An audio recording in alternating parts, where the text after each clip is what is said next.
തന്നെയാണ് കേന്ദ്രത്തിന്റെ ഒരു കൈത്താങ് സംസ്ഥാനത്തിനായി ഉണ്ടാകുമെന്നുള്ള പ്രതീക്ഷയുള്ളത്. വലിയൊരു പാക്കേജ്, നമ്മൾ പ്രതീക്ഷ പോലെയുള്ള ഒരു പാക്കേജിന്റെ പ്രഖ്യാപനത്തിലേക്ക് ഉടൻ തന്നെ കേന്ദ്രം കടക്കുമെന്നുള്ള കാര്യമാണ് നമുക്കിനി അറിയേണ്ടതായിട്ടുള്ളത്. എന്തായാലും ഇനി അദ്ദേഹം പോകുമ്പോൾ സാധാരണഗതിയിൽ ഇത്തരത്തിൽ ദുരന്തബാധിത മേഖലയിൽ നിന്ന് മടങ്ങുമ്പോഴൊക്കെ അദ്ദേഹം ആ ചിത്രങ്ങളൊക്കെ പങ്കുവച്ചുകൊണ്ടുള്ള കാര്യങ്ങൾ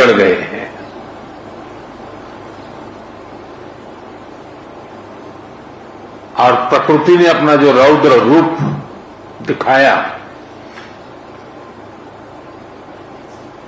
मैंने वहां जाकर के परिस्थिति को देखा है। मैं रिलीफ कैंप में भी इन पीड़ित परिवारों से मिला हूं जिन्होंने एक्चुअली उस समय जो देखा और जो झेला उसका विस्तार से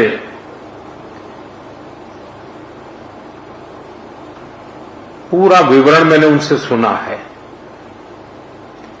मैं अस्पताल में भी उन सभी मरीज से मिला हूं जो इस आपदा के कारण अनेक प्रकार की चोट के कारण बहुत ही मुसीबत का समय बिता रहे हैं।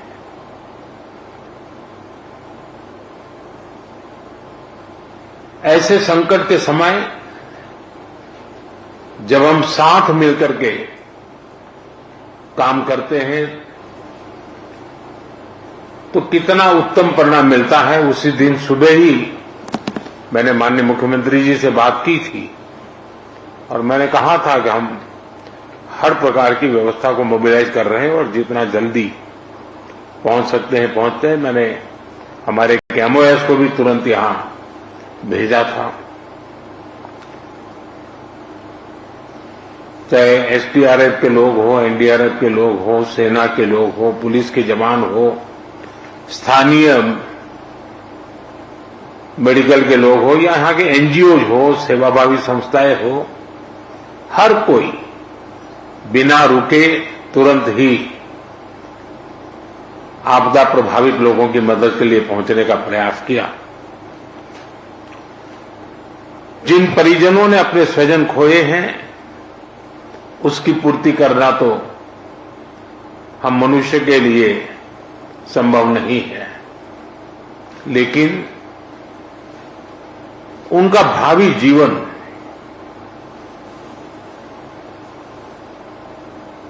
उनके सपने चूर चूर न हो जाए, ये हम सबका सामूहिक दायित्व है। और भारत सरकार और देश इस संकट की घड़ी में यहां के पीड़ितों के साथ हैं। सरकार को जो कल मैंने हमारे इंटरनल मिनिस्टर्स की जो कोऑर्डिनेशन की टीम थी उनको भी यहां भेजा था। वो कल माननीय मुख्यमंत्री जी से मिले थे, आपके अधिकारियों से मिले थे और वे भी सारे चीजों को देख करके गए हैं।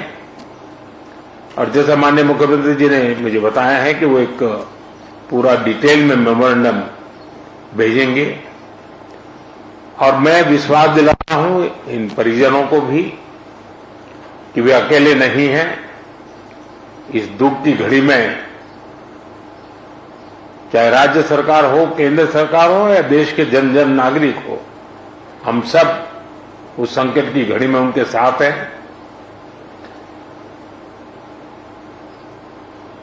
सरकार ने जो नीति नियमों के तहत जो आपदा प्रबंधन के लिए राशि भेजते हैं उसका काफी हिस्सा पहले ही दिया हुआ है और भी हिस्सा हमने तुरंत रिलीज किया है। और जैसे ही मेमोरेंडम आएगा तो बहुत ही उदारतापूर्वक इन सारी समस्याओं के समाधान के लिए केरल सरकार के साथ भारत सरकार खड़ी रहेगी। और मैं नहीं मानता हूं कि धन के अभाव में यहां कोई काम रुकेगा।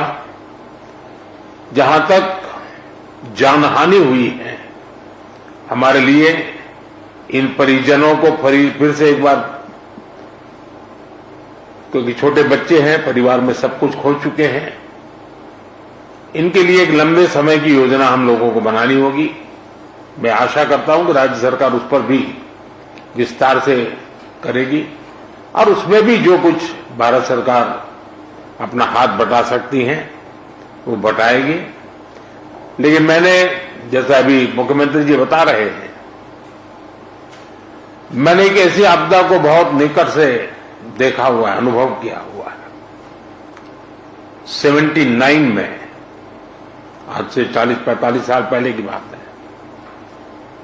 गुजरात में मोरबी में एक अर्थन डैम था और भारी बारिश हुई और डैम पूरा नष्ट हो गया। और आप कल्पना करें, वो डैम बहुत बड़ा था, मच्छू, वो पूरा पानी, और मोरबी एक शहर है, उसमें घुस गया और 10-10, 12-12 फीट पानी था पूरे शहर में। 2500 से ज्यादा लोग उसमें मृत्यु हुई थी। और वो भी मिट्टी का डैम था, तो पूरी मिट्टी पूरे हर घर में, मैंने उसको करीब 6 महीने वहां रहा था, एक वॉलेंटियर के रूप में उस समय मैं काम करता था। और मैंने मड़ के बीच जो समस्याएं पैदा कैसी होती हैं, उसमें किस प्रकार से मुसीबतें झेलनी पड़ती है, उसको बराबर मैंने उसको, क्योंकि वॉलेंटियर के रूप में मैंने काम किया है तो मुझे पता है। तो मैं भी अंदाज कर सकता हूं कि जिस समय ये परिवार के परिवार मड़ में बह रहे होंगे, तब वो कितनी बड़ी कठिन परिस्थिति रही होगी।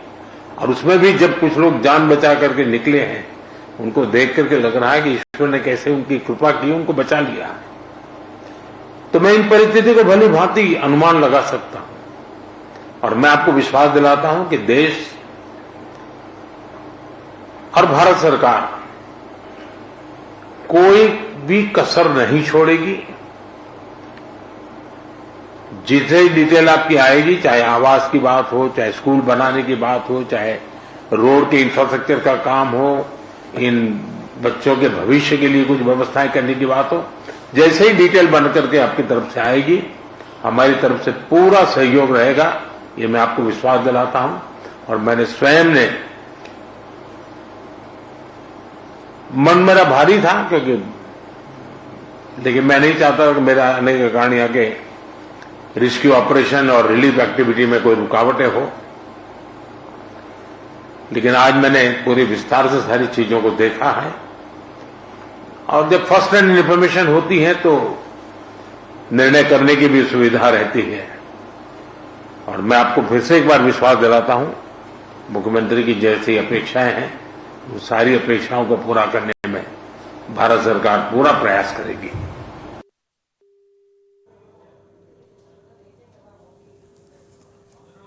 പ്രധാനമന്ത്രി സംസാരിക്കുകയായിരുന്നു. ഇന്നത്തെ അവലോകന യോഗത്തിന് ശേഷം കേന്ദ്ര സർക്കാരിന്റെ എല്ലാ പിന്തുണയും ഉണ്ടാകും.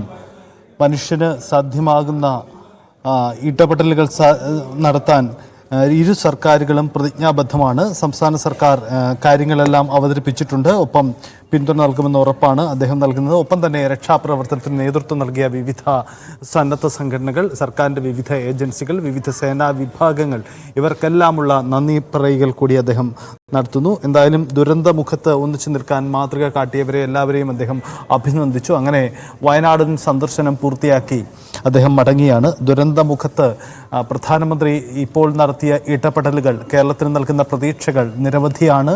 അവിടെ കേരളത്തിന്റെ ആവശ്യം സമഗ്രമായ ഒരു പദ്ധതി ആസൂത്രണം, പദ്ധതി പ്രഖ്യാപനമൊക്കെ കേരളം ആവശ്യപ്പെടുന്നുണ്ട്. 2000 കോടിയുടെ സഹായം ആവശ്യപ്പെടുന്നു. അങ്ങനെ കേരളത്തിന്റെ ആവശ്യങ്ങളോ അതിനപ്പുറമോ കേന്ദ്രം ഇടപെടൽ നടത്തുമെന്നും നമുക്ക് പ്രതീക്ഷിക്കാം. എന്തായാലും സംസ്ഥാനത്തിന്റെ ആവശ്യത്തിനൊപ്പം ഒന്നിച്ചു നിൽക്കാൻ കേന്ദ്ര സർക്കാരും ഉണ്ടാകുമെന്ന ഉറപ്പുകൂടി നൽകിയാണ് പ്രധാനമന്ത്രി മടങ്ങുന്നത്.